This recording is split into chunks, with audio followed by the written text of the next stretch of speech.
सुनो, तुम्हारे बाबूजी तो कब के गुजर गए। अब उनका जो सामान है वो पड़े पड़े कबाड़ा हो रहा है। बेच ही दो, कुछ पैसे आ जाएंगी। बात तो सही है। अगले संडे फुर्सत में यही करेंगे। अगले संडे रोहित सारा सामान कबाड़ी को घर बुला के दे देता है। तभी उसकी नजर बाबूजी की पुरानी टीवी पर जाती है, जो इतने सालों तक कूड़े में पड़ी थी, फिर भी चमचमा रही थी। टीवी तो देखो, जैसे एकदम नई हो। हाँ, बाबूजी को टीवी देखना बहुत पसंद था। उनका सपना था कि वो टीवी पे आए।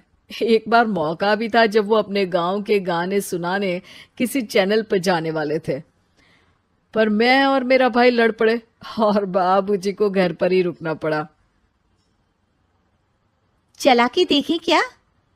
हाँ हाँ, क्यों नहीं, देख लेते हैं। पर शायद ही चले।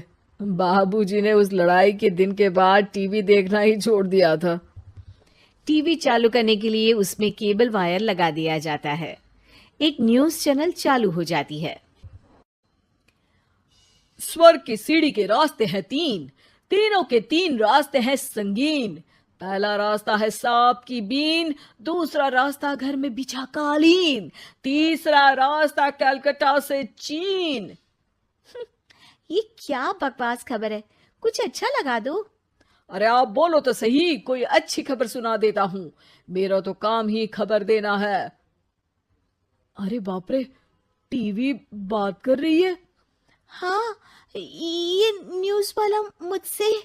हाँ हाँ, आपसे ही तो बात करूंगा ना, आपके घर में हूं तो। अरे, ये सपना है क्या? तुम हमसे बात नहीं कर सकते? अरे सपना नहीं भाई साहब, ये टीवी जादुई टीवी है। बोलो, क्या खबर सुननी है, वरना ब्रेक लेने का टाइम आ जाएगा। सुप्रिया घबरा के टीवी बंद कर देती है। वो क्या था?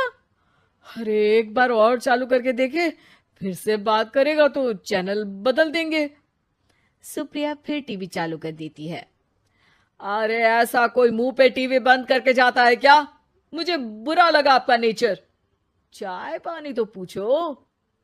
सुप्रिया टीवी के बटन से चैनल बदल देती है। अब टीवी पर एक फिल्म चल रही है। अरे ये तो सूर्यवंशम है ना? हाँ, और ये ठाकुर को जहर की खीर दे दी और उसको पता भी नहीं है। ए भाई, खीर मत पीना, उसमें जहर है, मत पीना।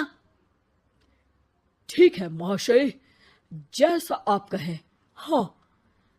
अरे, आपकी बात मान ली, पूरी पिक्चर ही अब तो बदल जाएगी। मतलब ये सच में जादुई टीवी है? तभी वहां कबाड़ी आ जाता है। भैया, टीवी के 150 रुपए दूंगा, चलेगा? अरे 1.5 करोड़ में भी ना दे तुमको ये टीवी हम। अरे 1.5 करोड़ खरीदने को होते तो तुम्हारे घर में ये पानी चाय नहीं पीता, अंबानी या टाटा के घर बैठा कोल्ड कॉफी पीता। रोहित कबाड़ी का हिसाब करके उसे वहां से चलता करता है और अपने भाई शशिकांत को फोन लगा के बुलाता है। शशि थोड़ी ही देर में वहां पहुंच जाता है। क्या हो गया भैया? अरे बाबूजी का टीवी याद है? हाँ हाँ, जिसमें घुसे रहते थे हमेशा वो, और अपने को कुछ नहीं देखने देते थे। अरे वो अब जादुई टीवी बन गया है। भैया, आपकी बकवास करने की आदत अब तक नहीं गई। अरे आपके घर में बच्चे हैं, अब तो बड़ों जैसी बात करो। रोहित जाके टीवी चालू कर देता है। टीवी पर एक जादू का शो हो रहा है जिसमें एक जादूगर है। अब मैं अपनी टोपी में से कबूतर निकालूंगा। श्रिंग ब्रिंग शरिंग बम फोपा फुफी फुफा बाउ। टीवी से कबूतर निकलता है और शशिकांत के सर पर आकर बैठ जाता है। भैया, ये क्या हो रहा है? भैया इसे उड़ाओ। ए कबूतर, जा जा, कबूतर चल निकल। अब मैं टोपी में से सांप। सांप सुनते ही शशिकांत कांप जाता है और भाग के टीवी बंद कर देता है। भैया, सॉरी भैया, मैं समझ गया ये सच में जादुई टीवी है, पर एक बार और ट्राई करते हैं। पर भाभी, कोई दूसरा चैनल लगाओ हाँ, जिसमें डर ना लगे। सुप्रिया टीवी चला देती है और न्यूज लगा देती है। अरे कितने दिनों बाद मुझे याद आया, बताइए क्या खबर सुनाओ। और ये नया आदमी कौन है? ये मेरा भाई है शशिकांत।